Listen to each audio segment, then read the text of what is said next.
Alright, hi guys.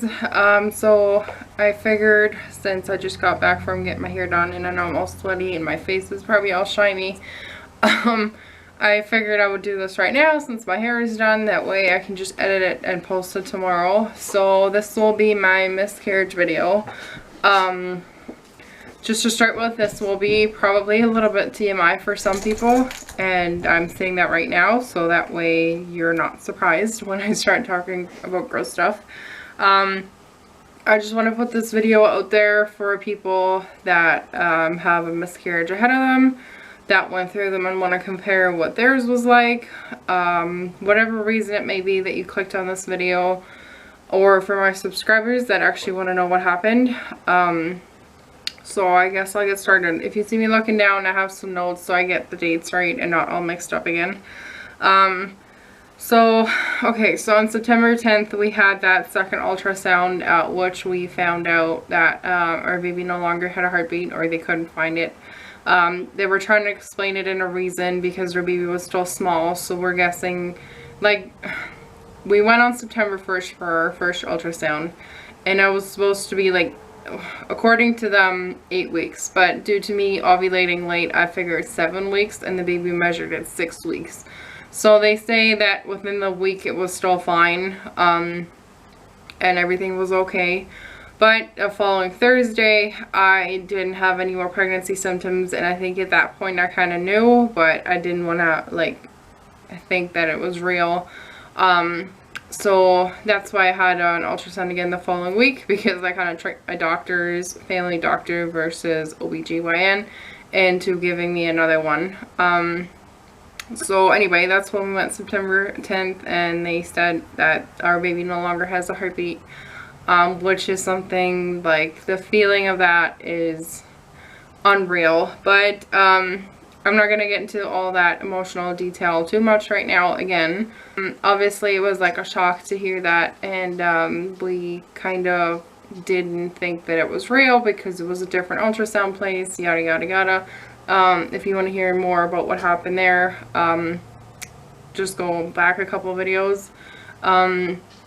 So what we ended up doing was went to the emergency room that night because we wanted a second opinion on this, right? Because I obviously, like, you try to Google stuff and you find stories of people being in the same situation, people telling them their baby has no heartbeat, but the baby was just small and, like, hiding basically, so they couldn't really see the heartbeat.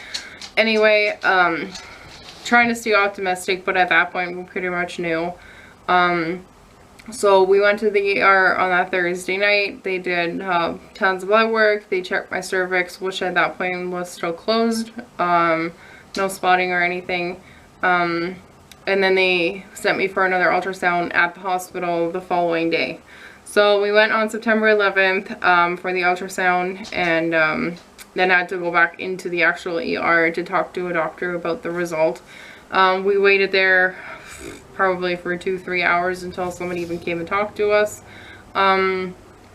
Very sweet doctor, like, so nice and so sincere about everything. But once again, that's all explained in the other videos too, if you want to go check that out. I think it's called Mom's Instinct. Okay, so then on September 14th, I had my doctor's appointment was already scheduled at that point because it was supposed to be my first prenatal, prenatal, is that what it was called, I guess? I don't know. But for my first doctor's appointment at 8 weeks ish, to check how things were going for her and to go over all the results and ultrasounds and stuff. So we went in and they had no idea that we knew what we knew. They assumed that we're happy and pregnant and everything was fine. So we were kind of telling them what happened. And everybody was very sad for us, and they looked up all of the blood work and all that fun stuff. So my doctor was very sweet. She wanted to make sure 100% that we weren't one of, like, the 2% that have that happen, where the baby is just 1 week really hard to find. So what she wanted to do was, like, every 3 days check my beta to see if it was going up or down, obviously, and then have another ultrasound the following week, Thursday or Friday.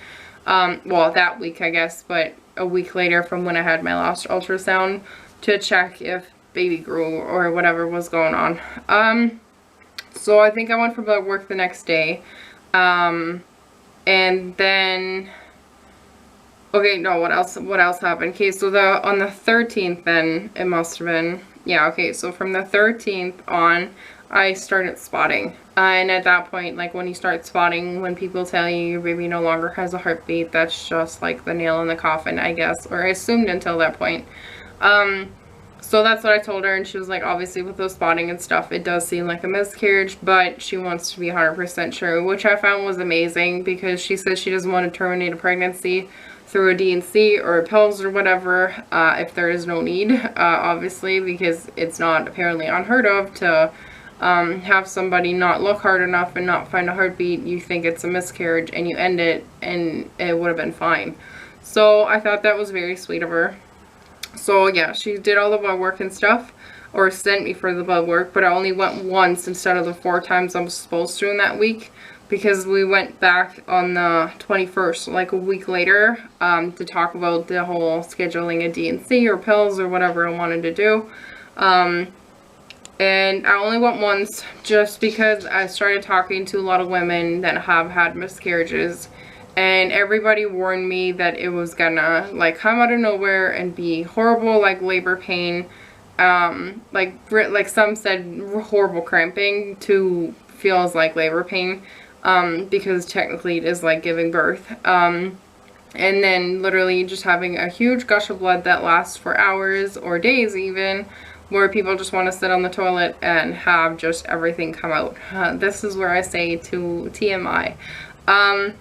So obviously hearing that scares the hell out of you, like you're not scared enough, like you're not sad enough. Then you hear that you're literally gonna, like, I've had probably 9 out of 10 women that I talked to all said that once they started bleeding like that, they ended up in the ER because they lost so much blood that they needed blood transfusions because they started being dizzy and passing out and all that fun stuff.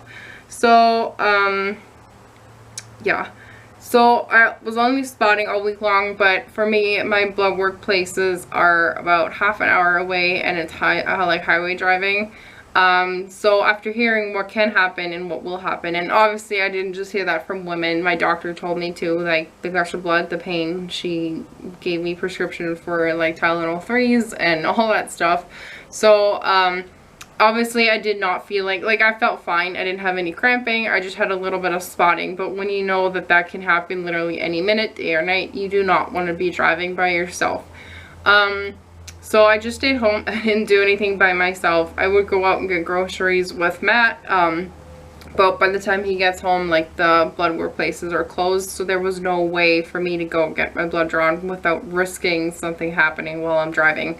And I wasn't willing to do that, so I just kind of stayed home and stuff.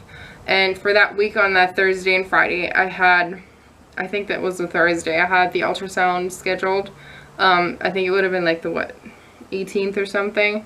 But like Matt came home that day early because we were supposed to go for the ultrasound, and probably half an hour before we were gonna leave, I started, like, the spotting went into a more red, and at that point I was like, I'm not going for that ultrasound, because me laying on that table and then poking at my uterus and at my cervix is not going to end well. And I did not want to lay there and literally have it look like a murder scene, because at that point the ultrasound place was a bad place as it is. I didn't want to have that in my mind and everybody having to like clean that up, and no, wasn't going to happen. So I canceled like 10 minutes before my appointment, because I was like, my spotting turned into more of a light bleed, and I don't want to like have that happen there. So we didn't end up going, but it didn't end up turning into a heavy bleed either. It was just, it kind of went away and then started back up and then went away. It was an on and off thing. So the Sunday before my follow-up appointment, so it was like the 20th, Matt was working at a second job, and he got some takeout food, I think, and he was on his way home, and I was like, babe, I'm starting to cramp. And he started freaking out. Like, he was like, do I race home? Like, what do I do? I'm like, no, I'm fine, but I'm just saying, like, I'm starting to cramp, and they feel nothing like I've ever felt before. So I can't really say, obviously everybody's pain tolerance is different, and I'd like to say that mine is like decently okay. I wouldn't say high because I'm a chicken about needles and stuff, even though obviously I've gotten used to them, but I'd say it's a moderate. Like, I'm not horrible with pain. Anyway, so I can't either say that I have like period cramps because I do not get my periods technically on my own, and the ones that are medically induced are not. I don't know, I never get cramps. Like, I just have a little twinge when I get my period, and I know after that twinge, if I go to the bathroom, there's brown goo, and the brown goo turns into blood, and there's my period. So fortunately, I'm not one of the ladies that have to go through all of that. So I can't really compare it to what period cramps feel like because I don't really get them. But it was really uncomfortable. I couldn't sit, I couldn't stand, I couldn't lean back, like everything hurt. Like I literally had to lean back really far to try and get all the pressure off of my stomach, but laying down flat would just make it worse, and I'd feel like everything was gonna start coming out. So we started eating dinner, and I didn't know how to eat because I couldn't sit. Like, I can't eat while I'm laying down. It was a mess. So I was so uncomfortable and stuff that I just went to the bathroom because I was like, I don't know, like, if it was my stomach sore, like, what's going on.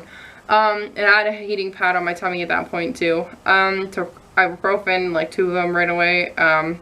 So I went to the bathroom and I sat there, and it started being more red, and I warned Matt, so he knew, like, if I start not answering in the bathroom, like, okay, I passed out. So I started, like, obviously, I don't know if you guys do that, and once again, TMI, I'm one of the people, like, if I have my period, or especially right now, I would wipe a lot to check if anything changed. And at some point, like, I was really sore because when you're bleeding for 2 weeks or spotting and you keep trying to check if there's more, like, something could have changed in the last 2 seconds, and I don't know, that's just how I am. So yeah, I was just sitting there and I was kind of waiting, and I was playing on my phone because sitting on the toilet kind of, like, I don't know, helped it a little bit. And I sat there, and all of a sudden I just felt like I peed myself. Not horribly, like, it wasn't like huge, like, whatever, like the gush that everybody talks about, but I could feel, okay, something happened. So when I wiped, and TMI again, it was disgusting. It was the most, like, I don't know, like, even how to explain it. It was like a mix of really, really dark blood with really, really bright red blood, and it was like literally soaking through the tissue like the Kleenex or toilet paper within seconds. And at that point, like, there started being like little clots and stuff and whatnot, and I was like, okay, here we go. So I let Matt know what was going on, and he was all worried, and he was asking if he should sit in the bathroom with me. I'm like, no, I don't want to see this. Believe me, like, that's hard enough for me right now. And people always told me, do not look at what you're doing, just let it go down the toilet and flush. But like I said, I needed just, like, not to see, like, I'm not the disgusting type to, like, pick everything apart. Don't put that in your head. But yeah, I wipe and I look to see if it got heavier, lighter, whatever is going on. So obviously I would wipe and look just to see if it got lighter or heavier, more, whatever. And I wiped, and at that point there was a TMI, sorry guys, but I said that. I want to say about this big, a clot. And it was about this wide and this long. And it was disgusting. And I'm used to clots because I have PCOS, and most girls with PCOS get clots. And I got clots before too when I started bleeding, but an hour in, it was just more blood, and all of a sudden that came out. And I swear to God, I thought at that point, that was my baby.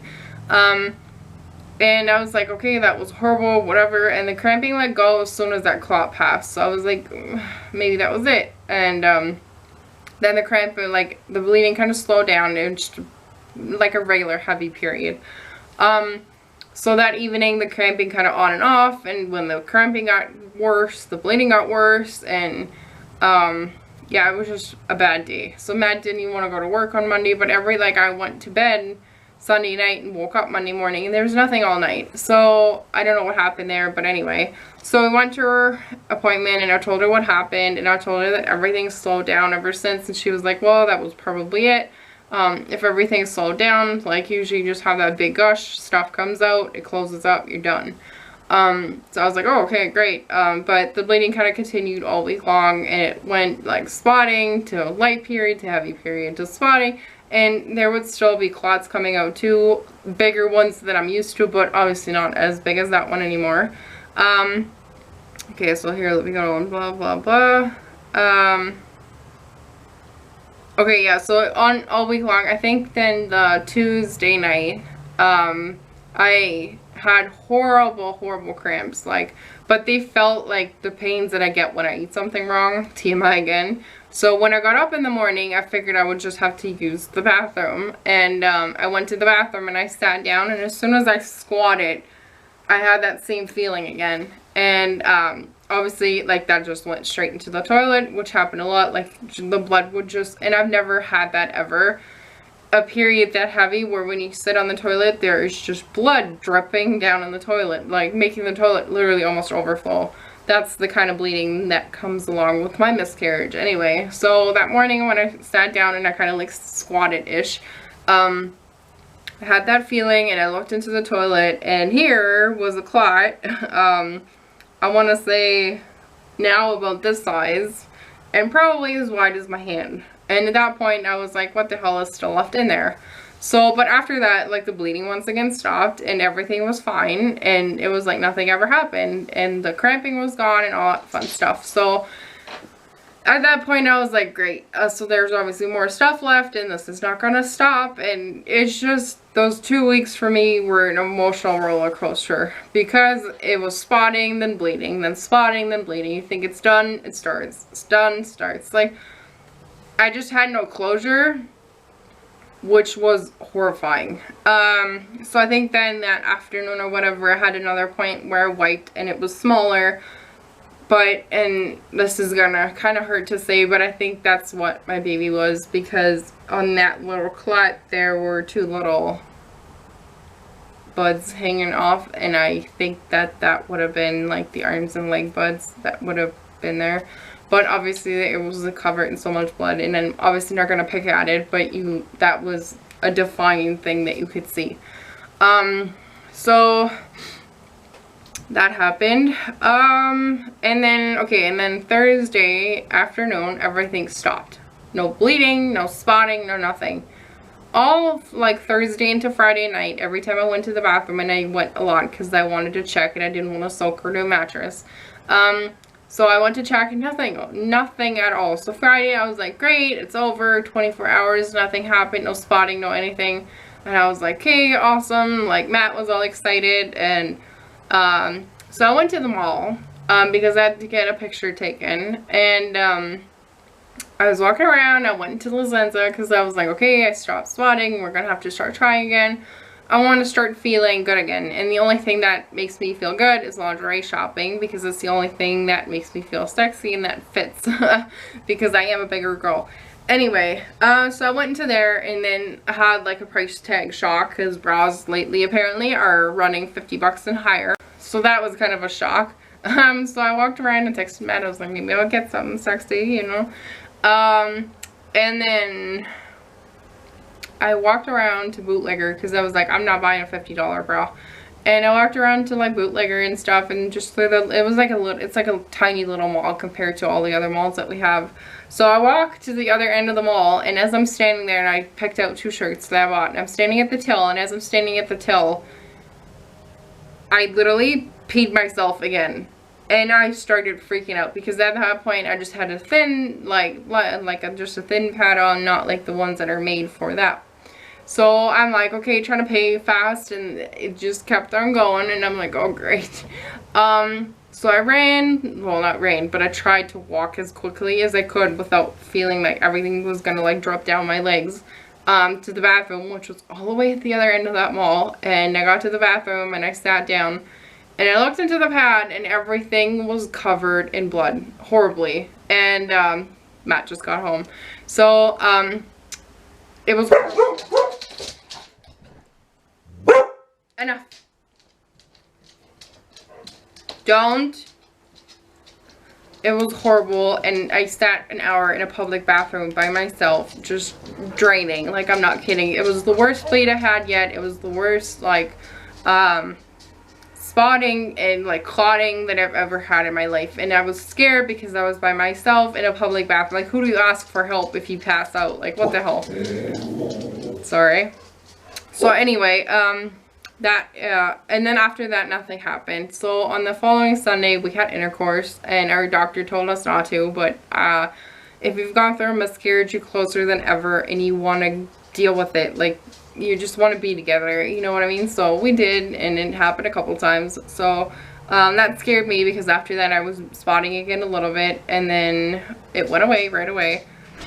So then this week I just went for my ultrasound and some blood work, and the nurse just called me back today and said that my HCG is negative. So yeah, for that, that means that most likely done, and most likely don't need D&C, but we'll see next week on Tuesday, because it's a long weekend, when my next appointment is, of what she's gonna say.